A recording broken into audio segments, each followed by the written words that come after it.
Hi there, grade 7s. Welcome back to another English lesson with myself, Mrs. Nivison, brought to you by WorksheetCloud. I hope you are ready because today we are going to explore how to use paragraphs properly. So what is a paragraph? Well, very simply put, a paragraph is a group of sentences within a piece of writing that are written about the same topic or idea. So here I have an example for you. This is a piece of writing about George the giant tortoise, and you can see there I have 5 paragraphs. Each will be around the same idea or theme about George. It could be his diet or where he lives or what he's done in his life, but each paragraph will focus on those topics. Paragraphs are often separated by a missing line, which is what's happened in this case, but they can also be separated by an indentation. So sometimes in your storybooks you might see that the author actually indents and starts the first word of a paragraph slightly away from the rest. And both are absolutely fine, but whichever style you choose to use, just make sure you are consistent throughout all of your writing and you don't jump between the two. And one last thing to remember about paragraphs is that often in non-fiction texts we can use subheadings before each paragraph to tell us what the paragraph is about. So here again I have one now about hedgehogs, and I know that this group of paragraphs here, there are 2 paragraphs there, are fascinating facts, whereas this is the introduction. And then underneath, each paragraph that follows has its own subheading. Where do they live? Favourite foods? Staying safe. So remember, there is a difference between a title or a heading and subheadings. So why, you might ask, do we use paragraphs? Well, they show that the author has changed time, place, topic, or person. And that's something we're going to explore in a bit more detail throughout today's lesson. They are good to explain or describe an idea in detail. They show organisation and help me explain what I will need to in a text. And they are obviously useful for grouping ideas together. But finally, paragraphs just make things easier to read. So when in your own writing would you need to start a new paragraph? Well, I call this the tip-top rule, and this might be something that helps you remember. So the TI stands for time. You change and start a new paragraph when you move on to a new time period in your writing. The P of tip stands for place. That is when you are changing a place in your writing. The TO of top is topic, when you've moved on to a new topic or subject. And the last P is for person, when you are either changing character or making a new person talk. So let's look at that in a bit more detail. All of the sentences I've got for you there on your screen, the 8 sentences, start their own paragraph. And for each example, I'd like you to decide what is the reason that that sentence is starting a new paragraph. And remember the tip-top rule. Is it time? Is it place? Is it topic? Or is it person? See if you can give it a go. Right, let's see how you got on. Number 1, later that day, John realised he'd made a mistake. That's time. I have changed time and I am telling the reader that I've moved on to later that day. It's my turn to be in goal, Sarah said. Well done if you said person. I have started a character talking and therefore I've come down to a new paragraph. Arriving at the bus stop, Stuart knew he was going to be late. Look at the first half of that sentence and you should be able to tell me it's place. I am telling the reader that I have changed the scene or the setting of where we now are. The stadium was packed with football fans. That's another place. Evening came and it began to rain heavily. Time, evening. I can't believe you did that, shouted Sarah's sister. That's another person. It's another part of speech. Dialogue. Next, add 2 tablespoons of sugar. Now this one obviously it would be in a non-fiction, something like a recipe. It's time. Next. I'm giving a sequence, a chronological order. Looking out of the window, Hassan began to feel a lot better. This one is topic. Okay, I'm changing to talk about how Hassan is feeling. But without the rest of the context around, you would be forgiven if you may have put something along the lines of place, because you never know, I might not have been looking out the window previously and therefore you think it's a place one. So again, each of this is a tricky exercise if you haven't got the rest of the text. Now, a really good top tip, now that you know tip top and how to separate your paragraphs when you should do it in your own writing, a really good tip is to use topic sentences in your paragraphs to really drive home to the reader why you have started a new paragraph. So these are my 4 bullet points on using topic sentences. Use a topic sentence to introduce the central idea or topic of the paragraph. The topic sentence often comes at the beginning. It tells the reader what the paragraph is about. And all of the other sentences in the paragraph are related to that topic sentence. They further explain, support the main idea. So, what does that mean? So here are 2 examples of sentences. The first one, if you wish to buy a rat, you should contact an official breeder or go to a good pet shop. So that's the beginning of a paragraph. Now, I might wish to have a topic sentence in this non-fiction piece about rats. And a good topic sentence to introduce the reader to my paragraph might be, rats make excellent pets and can be easily and cheaply bought. If you wish to buy a rat, you see what I've done there? I am telling the reader explicitly what my paragraph is going to be about. And the same in the second one. Let's see how you can do this. First, there is Canada's healthcare system. Well, that could be anything, couldn't it? But a good topic sentence to explain this would be, there are many reasons why Canada is one of the best countries. First, there is Canada's healthcare system.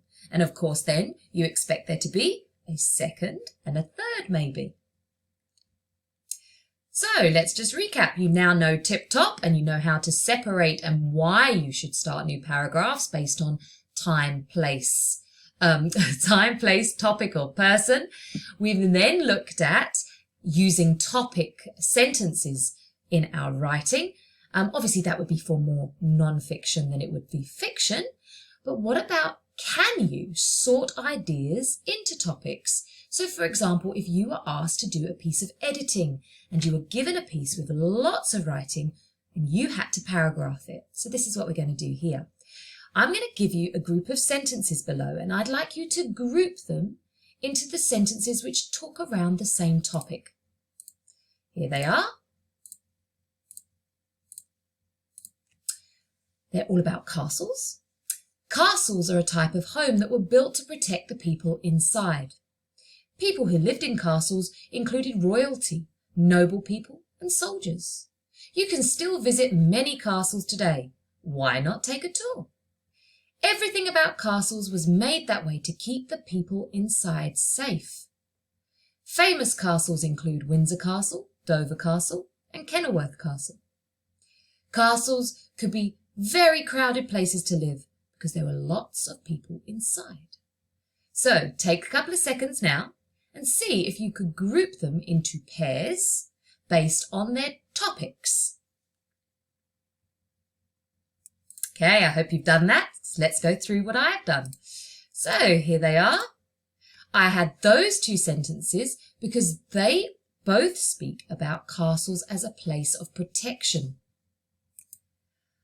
Next I have these two talking about castles as a place where people lived. And the last two are here. And these ones, can you tell me what topic? Well, I put it down as about castles that you can still visit. Now, finally, when it comes to paragraphs, they are also really useful because they can help to link your writing and help it flow better on your page. And you can do that with number words, things like in the first place, secondly, the third point. Okay, those words are really important, especially if you're writing something very formal or you're arguing about something, you want to get your point across. It gives your work order and gives it your structure, makes it very clear. Okay, so very good for essay writing. In more story-based work, fiction work, paragraphs can also be linked by conjunctions, although this is true. However, to sum up, finally, and meanwhile. Okay, so you could also use many of those, I suppose, in non-fiction work, but yes, this is more formal. So now let's explore and see if we can do an exercise of how to use paragraphs. So the following text is about amphibians, frogs, and I'd like you to see if you can sort them into paragraphs. So this is as a non-fiction text, you're going to see if you can separate it by topic. Remember, the others of time, place, person, more used in fiction work. Okay, so I'm going to read it through to you, then pause your video and see if you can split them into paragraphs when it changes topic. Frogs are amphibians, which means that they can live both on land and in water. They are cold-blooded, which means that their bodies are the same temperature as the air. When they get cold, they need to lie in the sun to warm up, and when they get too warm, they need to go in the water or find a shady place to cool down. Frogs are found all over the world. They are found in every climate and on all continents except Antarctica. They are often found near any source of fresh water, but they prefer water which does not move very quickly. Smaller frogs eat flies and insects, especially crickets. Larger frogs can eat mice. Frogs do not need to drink because they absorb water through their skin. So take some time now, as I said, to see if you can split that into paragraphs. Okay, let's see how you got on. And remember, I said that these were going to be topic paragraphs because it's a non-fiction piece. So here are the ones that I came up with. So you'll see where my double line is. That's where I'm telling you I want to start a new paragraph. It's a very common editing technique. Maybe your own teachers actually use the same method. So if they're reading a piece of your work, they do a double / to show you, come down, start a new paragraph. So I have all the information here, and then this is a paragraph on its own. Frogs are found all over the world. They are found in every climate and on all continents except Antarctica. They are often found near any source of fresh water, but they prefer water, which does not move very quickly. And then this is the last small paragraph here. So if I show you then, if we would then take that editing and write it out, I have 3 distinct paragraphs. Now the next thing I'd like you to see to do, because this is a non-fiction piece, and often non-fiction pieces will have subheadings, can you see what the topic of each of those paragraphs is? Identify that and give me a suitable subheading. Pause and have a go. Okay, here are my subheadings. So for the first paragraph, what are frogs? It talks only about frogs being amphibians, cold-blooded, they get cold where they go. So I've just given it a very simple, what are frogs? The second paragraph, where are frogs found? This talks about their habitats and where they can be found around our world. And the last one, what do frogs eat? So this one talks about obviously some eating small insects, whereas others eat mice, and that they absorb water through their skin. Okay, so now can you see from that original piece of text, which was one big lump of writing, I then broke it down into 3 paragraphs. I've given those 3 paragraphs their own subheadings, and that has made my reading of the text much easier. And also for yourselves, you think of your science or your social science textbooks. You don't want to always read everything. You want to identify and pinpoint a specific fact about frogs. Subheadings help you do that. So now we did topic paragraphs for a non-fiction text. Let's have a look at a fiction text. And now you can start using the tip-top rule with the time, place, topic, and person, and see if you can split this up. Now, this is an extract from Holes, which is a book by Louis Satcher. I would highly recommend it. It's a great read if you haven't already read it. So I'll read it through to you, and then you're going to try and separate this into paragraphs for me with the tip-top rule. Okay. Stanley felt somewhat dazed as the guard unlocked his handcuffs and led him off the bus. He'd been on the bus for over 8 hours. Be careful, the driver said as Stanley walked down the steps. Stanley wasn't sure if the bus driver meant for him to be careful going down the steps or if he was telling him to be careful at Camp Green Lake. Thanks for the ride, he said. His mouth was dry and his throat hurt. He stepped onto the hard, dry dirt. There was a band of sweat around his wrist where the handcuffs had been. The land was barren and desolate. He could see a few run-down buildings and some tents. Farther away, there was a cabin beneath 2 tall trees. Those trees were the only plant life he could see. There weren't even weeds. The guard led Stanley to a small building. A sign on the front said, "You are entering Camp Green Lake Juvenile Correctional Facility." Next to it was another sign that declared it was a violation of the Texas Penal Code to bring guns, explosive, weapon, drugs, or alcohol onto the premises. Okay, now your turn. Can you tip-top this into paragraphs? Okay, guys, let's see how you got on. Here are my paragraphs. Stanley felt somewhat dazed as the guard unlocked his handcuffs and led him off the bus. He'd been on the bus for over 8 hours. So that tells me, obviously, about Stanley's bus ride. Be careful, the driver said, as Stanley walked down the steps. New paragraph, because a new person or character is speaking.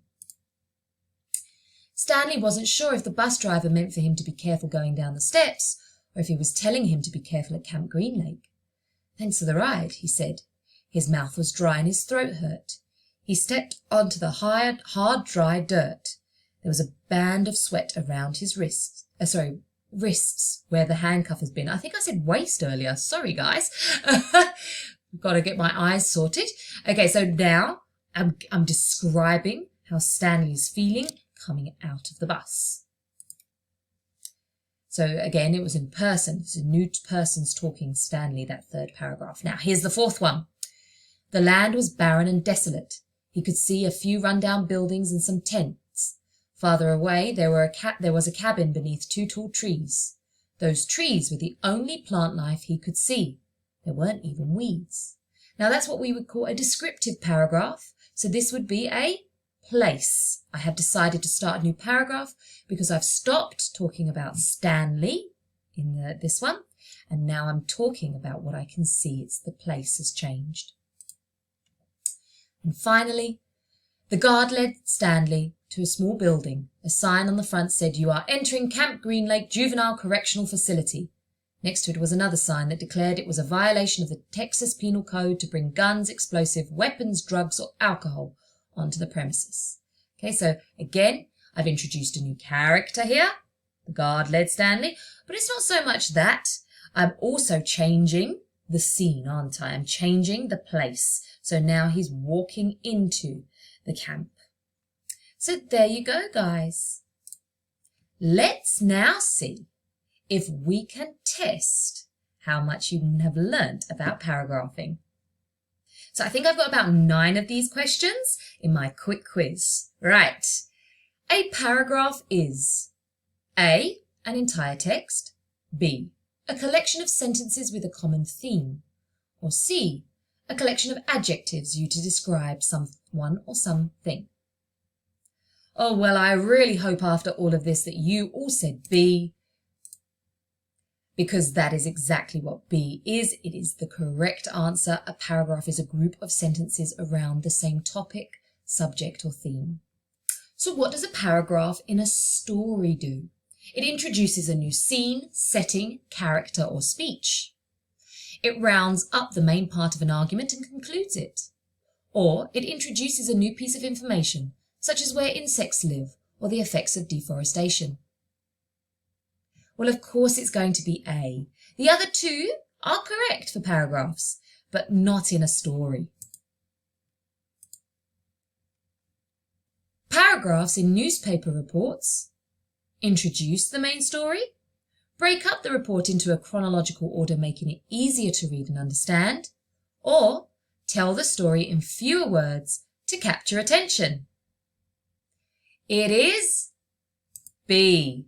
Okay, remember those words I said earlier, which was firstly, secondly, yes? All of those words help with chronological order. In a paragraph that introduces a new character, which sentence would you expect to find at the beginning? A.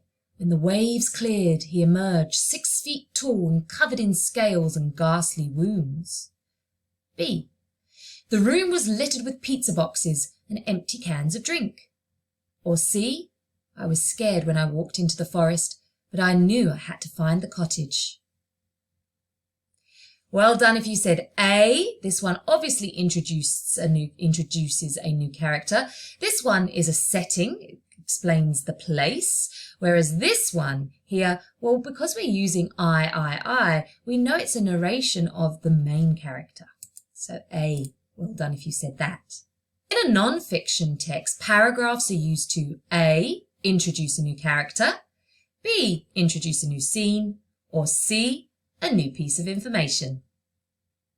Of course it's C. Non-fiction. We are looking at facts, aren't we? New information. Next question.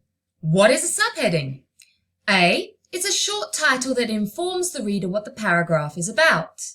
B. A short title that informs the reader of the whole text. Or C. A connective. Yes, it's A. Well done. When writing paragraphs, a plan helps because it helps you concentrate, it helps to organise your writing into clear sections, or it helps to organise your adjectives. Of course, we want it to be sectioned. Which of these is the best to use in the final paragraph of an argument? Firstly, secondly, or in conclusion? Of course, when you're finishing an argument, you want to conclude it. And the final question for today, which of these is the best story planning technique to organise your writing into paragraphs for the most effective story? Headline, tagline, first paragraph, subheading, conclusion, beginning, middle, end, or beginning, set the scene, introduce the problem, build the tension, resolution, conclusion. Well, hopefully you didn't say A, because this is a newspaper. We're talking about stories. This is yes, but it's very, very basic. You're in grade 7 now. I would expect you to be doing C. Well done, grade 7, and thank you for joining me today. I hope you've learnt more about paragraphs, and I will look forward to seeing you again soon. Bye-bye.